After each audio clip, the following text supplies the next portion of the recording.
അപ്പോൾ ഇന്നെനിക്ക് ലൈഫിൽ ഭയങ്കര ഇമ്പോർട്ടൻ്റ് ആയിട്ടുള്ളൊരു ദിവസമാണ്. ഞാൻ ഒരു 1.5 കൊല്ലത്തിന് ശേഷം ഞാൻ നാട്ടിലേക്ക് പോവാണ്. അതും അമ്മയുടെ ബർത്ത്ഡേക്ക് സർപ്രൈസ് ആയിട്ടാണ് ഞാൻ പോകുന്നത്. അതുകൊണ്ട് അതിൻ്റേതായ എക്സൈറ്റ്മെൻറ്റും കാര്യങ്ങളൊക്കെ എനിക്കുണ്ട്. അപ്പോൾ ഞാൻ ലെസ്റ്ററിൽ നിന്ന് നാഷണൽ എക്സ്പ്രസ് കോച്ച് ബുക്ക് ചെയ്തിട്ടാണ് എയർപോർട്ടിലേക്ക് പോകുന്നത്. നല്ല കൺവീനിയൻ്റ് ആയിട്ടുള്ളൊരു ട്രാവലിംഗ് ഓപ്ഷനാണത്.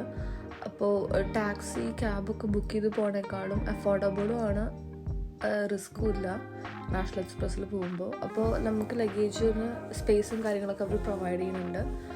അപ്പോൾ അവർ നേരെ നമ്മളെ എയർപോർട്ട് ബുക്ക് ചെയ്യുമ്പോൾ ടെർമിനൽ ഏതാണെന്ന് ചെക്ക് ചെയ്ത് ബുക്ക് ചെയ്താൽ മതി. അപ്പോൾ എൻ്റെ ടെർമിനൽ 4 ആയിരുന്നു. അപ്പോൾ ആ ടെർമിനലിലേക്കാണ് അത് എന്നെ ഡ്രോപ്പ് ചെയ്തത്. അപ്പോൾ ഒറ്റയ്ക്കാണ് ഞാൻ ഇപ്രാവശ്യം ട്രാവൽ ചെയ്യണത്. അപ്പോൾ അതിൻ്റേതായ ചെറിയൊരു ടെൻഷനും ആൻസൈറ്റിയൊക്കെ എനിക്കുണ്ടായിരുന്നു. പിന്നെ സർപ്രൈസായി പോകുന്നതിൻ്റെ എക്സൈറ്റ്മെൻറ്റും ഉണ്ടായിരുന്നു. അപ്പോൾ ആകെ ഒരു മിക്സഡ് ഇമോഷനായിരുന്നു എനിക്ക്. അപ്പോൾ ഫ്രണ്ട്സൊക്കെ പറഞ്ഞു എയർപോർട്ടിലെ പ്രൊസീജിയേഴ്സൊക്കെ ഭയങ്കര സിമ്പിളാണ് എന്നൊക്കെ പറഞ്ഞു. എന്നാലും എനിക്കൊരു ടെൻഷനായിരുന്നു. എങ്ങനെയാണ് ആദ്യം ഏതാ ചെയ്യേണ്ടത് എന്നൊക്കെ ഒരു ഡൗട്ടും യൂട്യൂബിൽ വീഡിയോസും ഒക്കെ നോക്കി ഒരു ഐഡിയ ഒക്കെ ഉണ്ടാക്കിയിട്ടാണ് ഞാൻ പോകുന്നത്. അപ്പോഴാണ് ഞാൻ എയർപോർട്ടിലെത്തിയപ്പോൾ ലിഫ്റ്റ് കയറാൻ നേരത്ത് ഒരു 2 കുട്ടികളെ കണ്ടത്. അവരെ കണ്ട വഴിക്ക് അവർ മലയാളിയാണ് എനിക്കും മനസ്സിലായി, ഞാൻ മലയാളിയാണ് അവർക്കും മനസ്സിലായി. അപ്പോൾ അവരും ആദ്യമായിട്ടാണ് ഒറ്റയ്ക്ക് ട്രാവൽ ചെയ്യുന്നത്. അപ്പോൾ ഞങ്ങൾ 3 പേരും കൂടെ അങ്ങനെ ജോയിൻ ചെയ്തിട്ടാണ് പിന്നെ പോയത്. അവർ സെയിം ഫ്ലൈറ്റ് തന്നെയായിരുന്നു കേരളത്തിലെത്തണ വരെ. അപ്പോൾ അതുകൊണ്ട് ഞങ്ങൾ അങ്ങനെ ഒരുമിച്ച് ട്രാവൽ ചെയ്തു.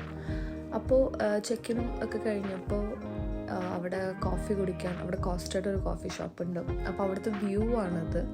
അപ്പോൾ അവിടെ കുറച്ച് നേരം ടൈം സ്പെൻഡ് ചെയ്തു. അപ്പോൾ കുറേ ഫ്ലൈറ്റ് ലാൻഡ് ചെയ്യണതും ടേക്ക് ഓഫ് ചെയ്യണതും ഒക്കെ കണ്ടു. അപ്പോൾ ബോർഡിംഗ് ഒക്കെ സ്റ്റാർട്ട് ചെയ്തു. എന്നിട്ട് പിന്നെ ഞങ്ങൾ നേരെ ഫ്ലൈറ്റിൽ കയറി. ചെറുതായിട്ട് സ്നാക്സും കാര്യങ്ങളൊക്കെ വാങ്ങിയിട്ടുണ്ടായിരുന്നു കഴിക്കാനായിട്ട്. എനിക്ക് ചെറിയൊരു ടെൻഷൻ ഉണ്ടായിരുന്നു, ബൈ ചാൻസ് ഫുഡ് കിട്ടിയില്ലെങ്കിൽ ഇത്രയും മണിക്കൂർ വിശന്നിരിക്കേണ്ട. അപ്പോൾ കുറച്ച് സ്നാക്സും ചോക്ലേറ്റ്സും ഇതൊക്കെ വാങ്ങി. പക്ഷേ ഫ്ലൈറ്റിൽ നിന്ന് അവർ ഫുഡും ഡ്രിങ്ക്സൊക്കെ ഞങ്ങൾക്ക് പ്രൊവൈഡ് ചെയ്തിരുന്നു. വലിയ കുഴപ്പമില്ലാത്ത ഫുഡ് തന്നെയായിരുന്നു കിട്ടിയത്. പിന്നെ മൂവി കണ്ടിരുന്നു. അപ്പോൾ ഗൾഫ് എയറിൻ്റെ ഫ്ലൈറ്റായിരുന്നു. London to Bahrain, Bahrain to Kochi ആയിരുന്നു ഫ്ലൈറ്റ്. അത്യാവശ്യം നല്ല ഫ്ലൈറ്റ് തന്നെയായിരുന്നു. ഫുഡും പിന്നെ ബാക്കി അവരുടെ അസിസ്റ്റൻസും എല്ലാം നല്ലത് തന്നെയായിരുന്നു. അപ്പോൾ ബഹ്റൈനിൽ ലാൻഡ് ചെയ്യാറായി. അപ്പോൾ ഇത്ര നേരം ഫ്ലൈറ്റിലിരുന്നതിൻ്റേതായ മടുപ്പും കാര്യങ്ങളൊക്കെ എനിക്ക് ഭയങ്കരമായിട്ട് എഫക്റ്റ് ചെയ്യാൻ തുടങ്ങി. പക്ഷേ എക്സൈറ്റ്മെൻറ്റ് കാരണം ടൈം പോകുന്നുമില്ല. ഞാനപ്പോൾ ഡെയിലി വീട്ടിലേക്ക് വിളിക്കും. ഡെയിലി വിളിച്ചില്ലെങ്കിൽ അമ്മയ്ക്കൊരു ടെൻഷനാണ്. അപ്പോൾ ഇത്രയും നേരം ട്രാവൽ ചെയ്യുന്നതുകൊണ്ട് വിളിക്കുമ്പോൾ വീഡിയോ കോൾ ചെയ്യുമ്പോൾ അമ്മയ്ക്ക് മനസ്സിലാവും ഞാൻ എവിടെയോ ട്രാവൽ ചെയ്തുകൊണ്ടിരിക്കുകയാണ്. അപ്പോൾ അമ്മയ്ക്ക് ഡൗട്ട് തോന്നും ഞാൻ വരിക എന്നുള്ളത്. അപ്പോൾ അത് വരാതിരിക്കാൻ വേണ്ടി ഞാൻ ഓൾറെഡി അവിടെ നിന്ന് ഇറങ്ങുന്നതിന് മുന്നേ ഞാൻ അമ്മേനെ വിളിച്ചിരുന്നു. പക്ഷേ ഇത്രയും ടൈം ട്രാവൽ ചെയ്ത് എത്തുമ്പോഴേക്കും ബഹ്റൈൻ എയർപോർട്ടിലെത്തിയപ്പോൾ അമ്മേനെ വിളിച്ചു. പക്ഷേ എനിക്ക് കോൾ എടുക്കാൻ പറ്റാത്തൊരു സിറ്റുവേഷനായിരുന്നു. കാരണം ലേ ഓവർ അധികം ഉണ്ടായിരുന്നില്ല, 1 hour ഉണ്ടായിരുന്നുള്ളൂ. അപ്പോൾ വേഗം ബോർഡിങ് സ്റ്റാർട്ട് ചെയ്തു. അപ്പോൾ ഞാൻ ഇനി നാളെ വിളിക്കാം എന്ന് പറഞ്ഞിട്ട് ഞാൻ വെച്ചു. കാരണം നെക്സ്റ്റ് ഡേ അമ്മ എണീക്കുമ്പോഴേക്കും ഞാൻ വീട്ടിലെത്തും. അപ്പോൾ സർപ്രൈസ് കൊടുക്കും അമ്മയ്ക്ക്. ഇപ്പോൾ കുറച്ച് ടെൻഷൻ ഉണ്ടെങ്കിലും നാളെ എന്നെ എക്സ്പെക്റ്റ് ചെയ്യാതെ വിളിക്കാൻ പറ്റാത്തതിന് വിഷമമായിരിക്കും എന്ന് എനിക്കറിയാം. പക്ഷേ എണീറ്റ് വരുമ്പോൾ എന്നെ കാണുമ്പോൾ അത് വേറൊരു ഫീലല്ലേ. അങ്ങനെ ഫ്ലൈറ്റ് നമ്മുടെ കൊച്ചി എയർപോർട്ടിൻ്റെ മുകളിലൂടെ പോയിക്കൊണ്ടിരിക്കുമ്പോൾ വല്ലാത്തൊരു ഫീലായിരുന്നു നാട്ടിലേക്ക് എത്തുന്നതിൻ്റെ. ബാക്കി ഇപ്പോൾ UK വരുമ്പോഴൊക്കെ ഉള്ളൊരു ഫീല് പോലെയല്ല, നാട്ടിലേക്ക് എത്തുമ്പോൾ വല്ലാത്തൊരു ഫീലാണ് എനിക്ക് തോന്നിയത്. എനിക്കങ്ങനെ ഫീൽ ചെയ്യുന്നൊക്കെ ആൾക്കാർ പറഞ്ഞു കേട്ടിട്ടുണ്ടെങ്കിലും എനിക്കങ്ങനെ തോന്നുന്നുള്ളത് ഞാൻ മനസ്സിലാക്കിയിട്ടുണ്ടായിരുന്നില്ല. അങ്ങനെ അവിടെ എത്തിയപ്പോൾ എയർപോർട്ടിൽ പിക്ക് ചെയ്യാനായിട്ട് ആരും വരുന്നുണ്ടായിരുന്നില്ല, ആർക്കും അറിയില്ലല്ലോ. അതുകൊണ്ട് ഞാൻ അവിടെ നിന്നൊരു എയർപോർട്ട് ടാക്സി ഞാൻ ബുക്ക് ചെയ്തു. അപ്പോൾ ഊബർ ബുക്ക് ചെയ്യാം, അതുപോലെ എയർപോർട്ട് ടാക്സി, പ്രീപെയ്ഡ് ടാക്സി ഉണ്ട്. ഞാൻ പ്രീപെയ്ഡ് ടാക്സിയാണ് എടുത്തത്. എന്നിട്ട് ഞങ്ങളങ്ങനെ ഒരു 4:30 ആയപ്പോൾ ഞാൻ എയർപോർട്ടിലെത്തി, ഏർലി മോർണിംഗ്. അവിടുന്ന് ഞാൻ ബുക്ക് ചെയ്തിട്ട് ഞാൻ അങ്ങനെ വീട്ടിലേക്ക് പോയി. പിന്നെ ഇങ്ങനെ അപ്പച്ചൻ ദുബായിൽ നിന്നൊക്കെ വരുമ്പോൾ ഇങ്ങനെ നാട്ടിലേക്ക് വരുമ്പോൾ വല്ലാത്തൊരു ഫീലാണെന്നൊക്കെ എന്നോട് പറയാറുണ്ട്. പക്ഷേ എനിക്കതുപോലൊരു ഫീല് ആദ്യമായിട്ടാണ് വരുന്നത്. അങ്ങനെ വീട്ടിലെത്തിയപ്പോൾ ഞാൻ ടാക്സി ചേട്ടനോട് പറഞ്ഞു സർപ്രൈസായിട്ടാണ് വന്നിരിക്കുന്നത്. അതുകൊണ്ട് വീടിൻ്റെ അവിടേക്ക് കയറ്റി നിർത്തണ്ട, കുറച്ച് ബാക്കിലേക്ക് നിർത്തിയാൽ മതി. ബാബു ചേട്ടൻ പറഞ്ഞു സർപ്രൈസായി കൊടുത്തിട്ട് വാ, ഞാൻ അവിടെ വെയിറ്റ് ചെയ്യാമെന്ന് പറഞ്ഞു. എന്നിട്ട് ഞാൻ ഒരു ട്രൈപോഡിൽ എൻ്റെ ക്യാമറ ഒക്കെ വെച്ച് ചെന്ന് നോക്കിയപ്പോൾ റൂഡി ഓൾറെഡി പുറത്തുണ്ട്. അപ്പോൾ റൂഡി ഫസ്റ്റ് തന്നെ കണ്ടവർക്ക് റിയലൈസ് ചെയ്തില്ല.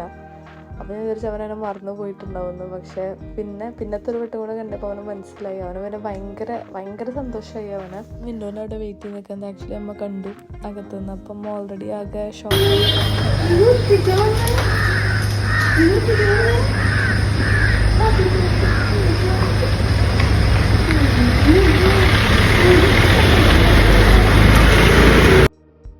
അമ്മ രാവിലെ എണീറ്റ വഴിക്ക് ഇങ്ങനെ എന്നെ വിളിക്കാൻ പറ്റിയില്ലല്ലോ എന്നുള്ള വിഷമത്തിലാണ് ഇരിക്കണേ.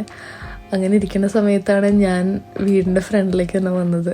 അപ്പോൾ അമ്മയ്ക്ക് ഇത് ശരിക്കും നടന്നതാണോ അതോ സ്വപ്നമാണോ എന്നൊക്കെ ആകെ പാടെ ഒരു കൺഫ്യൂഷനും കാര്യങ്ങളൊക്കെ ആയി. ഭയങ്കര ഇമോഷണലായി.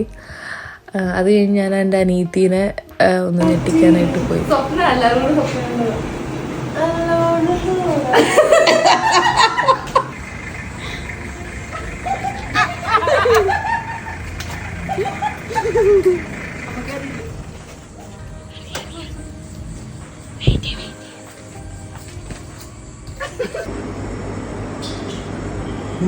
നോക്കിക്കണേ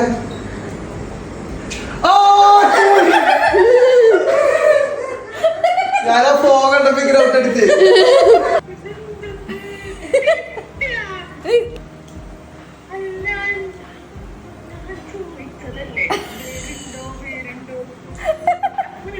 സർപ്രൈസ് ആയിരുന്നു, ആരോട് ഞാൻ പറഞ്ഞിട്ടില്ല.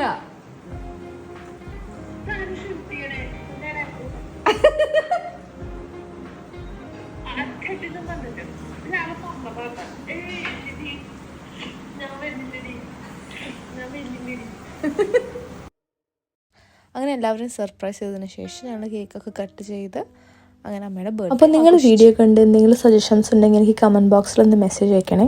അപ്പോൾ അടുത്തൊരു വീഡിയോയിൽ കാണുന്നത് വരെ ബൈ.